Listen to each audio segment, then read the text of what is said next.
A verdade é que ele chegou como um volante pitbull e sai por empréstimo sem deixar saudades.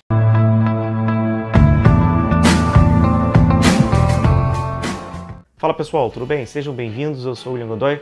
Falando um pouquinho sobre o Pires da Mota, ele que acabou o Flamengo oficializando o empréstimo para uma equipe turca de nome impronunciável. O Flamengo vai emprestá-lo e vai poupar cerca de R$300 mil por mês, que é os encargos e o salário do jogador. Eu vou trazer para vocês o porquê do Pires da Mota não ter dado certo.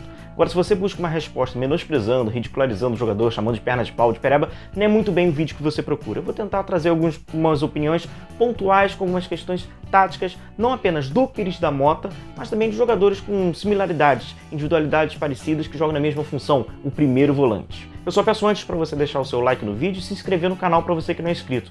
Me ajude a fortalecer e crescer o canal ainda mais, beleza? Para iniciar o nosso vídeo, eu vou trazer para vocês como grau de comparação o mapa de calor para a gente ver os posicionamentos de ambos os jogadores do Ilharão e do Pires da Mota. O Ilharão e o Pires da Mota fizeram a função de primeiro volante na equipe do Jorge Jesus. Então é esse o recorte que eu trago para vocês e dá pra gente ter uma ideia mais ou menos de qual o posicionamento que o paraguaio tinha em campo. Aqui, ó, começando pelo Ilharão, a gente vê uma grande movimentação. A linha alta do Flamengo faz com que eles praticamente não ficassem no último terço, era de uma característica desse time do Jorge Jesus, e a gente vê um grande poder participativo do Ilharão, seja no setor central, um pouco mais pelo lado esquerdo, pelo lado direito, inclusive ofensivamente, quando o Flamengo propunha o jogo, ele estava no campo de ataque do Flamengo fazendo ali, ó, a marcação por zona, sob pressão, ou até mesmo com a posse de bola. Então ele tinha bastante influência no campo intermediário do Flamengo, tanto defensivo quanto ofensivo.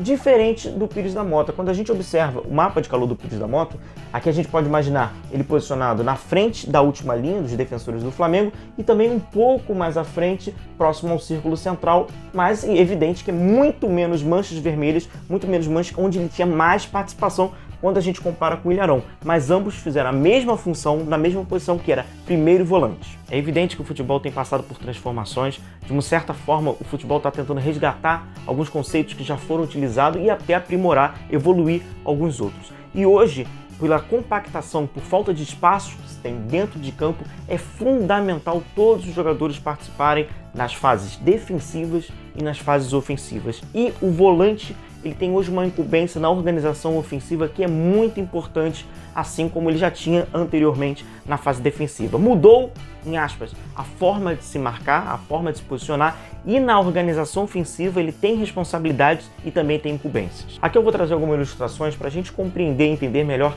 quais hoje são algumas das funções que esse primeiro volante tem em campo para auxiliar as equipes na organização ofensiva e defensiva. Aqui, como vocês podem observar, é o início da organização ofensiva. Eu coloquei como exemplo, inclusive, como o Flamengo joga, que é na saída lavoupiana, com o jogador jogando entre os zagueiros, o volante. E qual é a incumbência do volante para iniciar? Ele pode dar os passes em lateralidade para o seu companheiro de zaga, tanto para o lado esquerdo quanto pelo lado direito. E ele também, se ele tiver esse bom passe, se for também fazer parte dessa organização de bolas um pouco mais longas, de um futebol um pouco mais direto, como era com o Jorge Jesus, ele também poderia usar um passo mais longos. Então, ter esse passe de qualidade um pouco mais curto e esses passos para quebrar as linhas mais longos, para dar superioridade qualitativa pelo lado esquerdo e pelo lado direito, é importante. Então hoje, o volante ideal, ele teria que ter bons passos curtos para iniciar essa zona dessa criação no campo de defesa, mas também fazer passos mais longos para já quebrar as linhas e surpreender o adversário. Este é um outro exemplo quando o adversário está fazendo um bloco baixíssimo, protegendo a sua grande área e a equipe está tentando encontrar os espaços. E aí o volante ele tem um papel fundamental, inclusive tático, para ele compreender qual é o melhor balanço que ele pode fazer do adversário. Por quê? Ele vai ser o homem responsável, ele é esse eixo central responsável para balançar o bloco defensivo do adversário na horizontal. Então ele vai buscar o lateral esquerdo, vai recuperar essa bola, vai trazer para o lado direito para tentar encontrar uma brecha. Se ele tiver um passe para quebrar essa linha, é fundamental ele conseguir exercer esse passe. Então o volante acaba nesse setor com um bloco baixíssimo do adversário sendo uma ferramenta principal para tentar encontrar os melhores espaços e com o espaço o jogador mais à frente ter a liberdade de criar a jogada. Agora a gente passa para a organização defensiva e eu retrato como o Flamengo marcava, que era marcação em zona. O Flamengo não marcava individualmente seus adversários. E essa área um pouco mais vermelha, esse retângulo que vocês estão observando, é basicamente a área de proteção de zona que que o volante tem incumbência para proteger. E as setinhas seriam as coberturas, que ele tem que ter essa cobertura pelo lado esquerdo quando necessário e também pelo lado direito.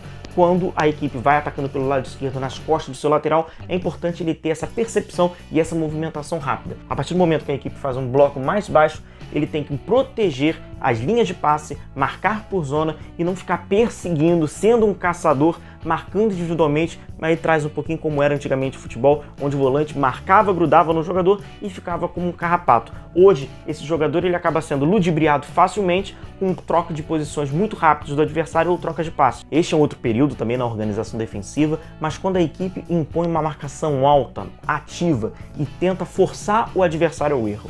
Então, como vocês observam, a bola está pelo lado esquerdo com o adversário, ele está sendo acossado pelos adversários e observe a função do camisa 5. O camisa 5 ele está na linha da bola, mais à frente do seu zagueiro pelo lado direito e do lateral direito, ele está protegendo a zona um pouco mais à frente da linha que divide o gramado. Para quê?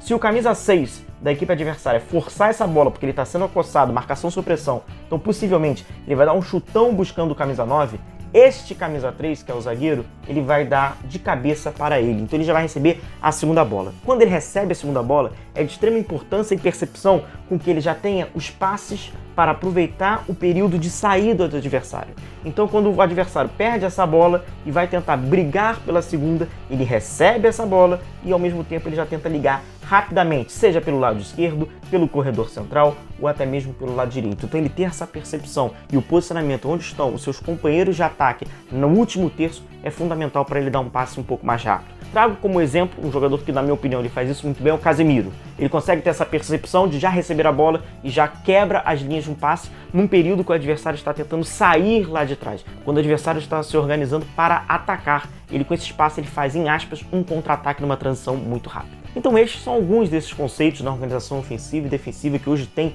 a responsabilidade o volante. E a gente vê que muito desses conceitos não era apropriado, sobretudo para o futebol do Pires da Mota, que se destacou na equipe do São Lourenço, mas como aquele volante pitbull, aquele, em aspas, brucutu de forte marcação e de atrapalhar a organização do adversário. Mas hoje o volante, além de desconstruir, ele também tem que ser uma peça fundamental, uma das iniciais para ajudar a construir. E aí passa um pouco por essa incompatibilidade de jogo que o Pires da Mota pode oferecer, sobretudo ao Flamengo.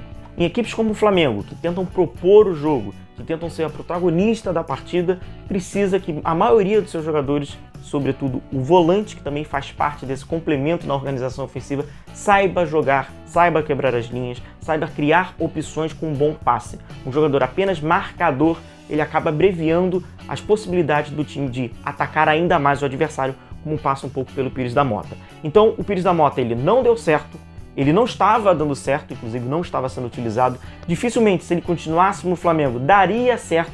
E se ele retorna de empréstimo, dificilmente ele dará certo por todas essas questões táticas e técnicas, inclusive individuais do Pires da Mota. Então é isso, pessoal. Eu vou encerrando o vídeo por aqui. A princípio, o Flamengo emprestou e faz um alívio na folha salarial de 300 mil, mas tem a opção de compra caso a equipe turca queira exercer. Cerca de 3 milhões e meio de euros, aproximadamente 22 milhões de reais, o que seria ótimo para o Flamengo. Eu vou encerrando o vídeo por aqui mais uma vez. Agradeço vocês a participação, a paciência. Um forte abraço, até o próximo. Tchau, tchau.